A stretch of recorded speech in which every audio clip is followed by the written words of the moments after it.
nakama, selamat datang di channel Anime OP.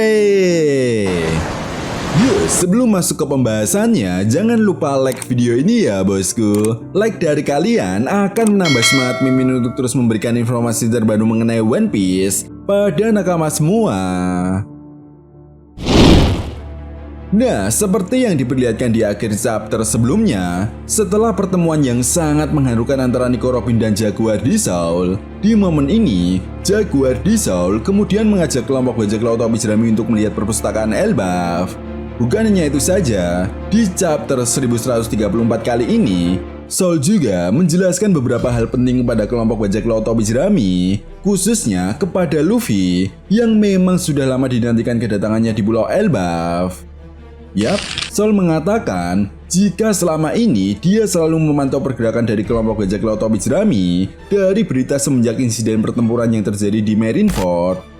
Bahkan ketika berita besar yang mengatakan jika Dr. Vegapunk telah dihabisi oleh kelompok bajak laut Tobi Jerami, Jaguar di Soul tidak percaya mengenai hal itu. Soul yakin jika berita tersebut hanyalah sebuah propaganda yang dilakukan oleh pihak pemerintah dunia. Soul juga menegaskan jika pihak pemerintah dunia sebenarnya hanya memanfaatkan Dr. Vegapunk untuk menciptakan teknologi kekuatan militer yang bisa menjaga hegemoni yang telah dipertahankan oleh pihak pemerintah dunia sejak ratusan tahun lamanya. Pemerintah dunia sadar dengan kekuatan militer yang pernah dimiliki oleh kerajaan kuno dulu, maka hal ini bisa untuk melawan pihak-pihak yang menentang pemerintah dunia secara langsung. Itu sebabnya kedatangan kelompok bajak laut Tobi Jerami ke Pulau Elbaf menjadi sebuah harapan besar bagi Jaguar di Soul untuk mengungkap kebenaran tentang abad kekosongan yang selama ini telah disembunyikan oleh pihak pemerintah dunia. Selain itu, Jaguar di Soul juga mengatakan jika dirinya mengetahui tentang robot kuno yang berhasil menyelamatkan kelompok bajak laut Tobi Jerami di Pulau Egghead. Luffy yang mendengar hal ini pun tentunya sangat terkejut dan teringat ketika Emmet membantu Luffy dan anggota bajak laut Tobi Jerami. Apalagi ketika itu, Emmet mengeluarkan kekuatan haki yang sangat dahsyat.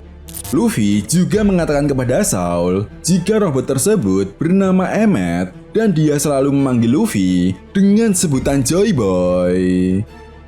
Jaguar di Soul yang mendengar penjelasan dari Luffy pun sangat terkejut dan tidak menyangka jika Luffy bisa berkomunikasi dengan robot kuno. Soul lalu mengatakan Joy Boy adalah orang yang menyelamatkan robot tersebut dari pertempuran besar di masa lalu. Nah, dalam sebuah halaman ganda yang sangat epik, kita bisa melihat ekspresi dari kelompok bajak laut Tobi Jerami sambil memperlihatkan perpustakaan Elbaf. Zoro yang penasaran tentang robot kuno kemudian bertanya kepada Soul, bagaimana bisa robot tersebut memiliki kekuatan Hosoku Haki yang sangat dahsyat. Soul lalu menjawab, itu bukan kekuatan haki miliknya, tetapi itu adalah kekuatan haki milik Joy Boy. Soul juga menegaskan jika kekuatan haki memang bisa disimpan pada suatu objek. Nah, sampai di sini rasanya memang masuk akal ya bosku. Jika setiap petualangan baru yang dihadapi oleh kelompok bajak laut Tobi Jerami akan membuat sebuah dampak yang cukup besar bagi dunia One Piece. Apalagi ada beberapa fakta baru yang telah diungkap oleh Soul kepada kelompok bajak laut Tobi Jerami. Maka dari itu, rasanya Pulau Elbaf ini akan menjadi sebuah tempat untuk mengubah banyak hal tersebut, terutama bagi sang pendekar pedang Roronoa Zoro yang nantinya akan mengetahui fakta tentang kekuatan Hosoku Haki yang bisa disimpan pada suatu objek. Sehingga kedepannya Pulau Elbaf yang menjadi tempat tinggal para raksasa ini akan menjadi sebuah kesempatan bagi Zoro untuk memperoleh peningkatan kekuatan, terutama soal kemampuan haki dan berpedangnya. Yap, seperti yang sudah dijelaskan oleh Jaguar di Soul, memang jika kita melihat kilas balik ketika kelompok bajak laut Tobi Jerami meninggalkan Pulau Egghead, kita diperlihatkan sebuah fakta baru yang cukup mengejutkan, di mana ketika itu, Emmet melepaskan kekuatan Hosoku Haki milik Joy Boy untuk melepaskan diri dari kejaran para Gorosei. Artinya, dari fakta tersebut, memang kekuatan haki bisa disegel pada suatu objek untuk digunakan si pemilik haki ataupun orang lain pada kemudian hari. Dengan kata lain, Zoro yang merupakan seorang pendekar pedang pun pastinya akan segera menyadari hal ini.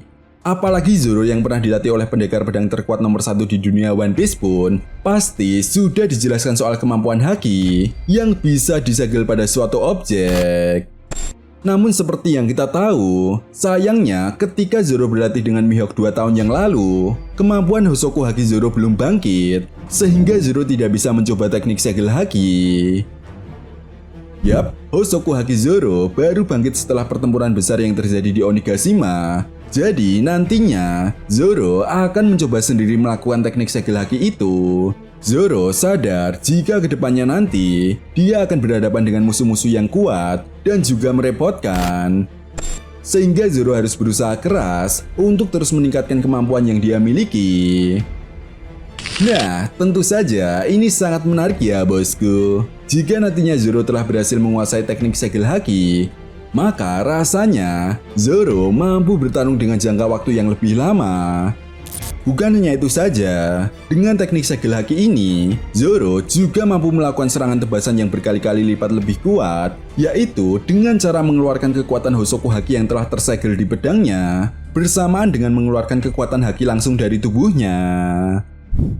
Yap, tentunya kalian semua para fan One Piece sudah tahu betul jika Zoro memiliki dua teknik tebasan terkuat sampai sejauh ini. Pertama adalah teknik Asura, di mana dengan teknik ini Zoro mampu melukai Kaido di pertempuran Onigashima. Lalu yang kedua, teknik King of Hell yang menjadi kunci kemenangan Zoro atas pertarungannya melawan King. Nah, itu sebabnya ketika Zoro sudah bisa menguasai teknik segel haki ini dan bisa mengeluarkan kekuatan haki 2 kali lipat lebih kuat, maka teknik Asura dan teknik King of Hell pun akan menjadi 2 kali lipat jauh lebih kuat. Bahkan tidak menutup kemungkinan teknik Asura dan teknik King of Hell bisa dilakukan secara bersamaan, sehingga ini bisa menjadi teknik gabungan Zoro yang paling kuat untuk menghadapi pertempuran besar di akhir cerita One Piece nantinya. Yap, seperti yang kita tahu ya bosku, bahwa pertempuran terbesar untuk memperebutkan harta karun One Piece akan segera dimulai dan tentunya melibatkan pihak yang kuat. Itu sebabnya untuk terus bisa membantu sang baka Sencho Mugiwara Luffy untuk terus bisa mewujudkan impiannya menjadi seorang raja bajak laut, maka Zoro wajib berkembang untuk menjadi lebih kuat lagi. Ya, di Pulau Elbaf, Zoro akan berlatih kekuatan Hosoku Haki dengan lebih baik lagi, dan kekuatannya pun akan semakin meningkat, sehingga poin inilah yang akan membawa Zoro semakin mendekati level para Yonko. Dan secara tidak langsung, hal ini juga akan semakin mendekatkan Zoro untuk mencapai impiannya menjadi seorang pendekar pedang terkuat nomor 1 di dunia One Piece. Ya, semoga saja kedepannya nanti Oda Sensei akan memperlihatkan duel yang sangat epik antara Zoro versus Dragon Mihawk untuk memperebutkan gelar pendekar pedang terkuat nomor 1 di dunia One Piece. Nah, itu tadi merupakan analisa apa yang akan terjadi di chapter 1134. Jika kalian punya pendapat lain atau teori tentang pembahasan kali ini, silahkan tuliskan pendapat kalian di kolom komentar ya bosku. Oke, sampai di sini dulu pembahasan kita kali ini, and see you next time.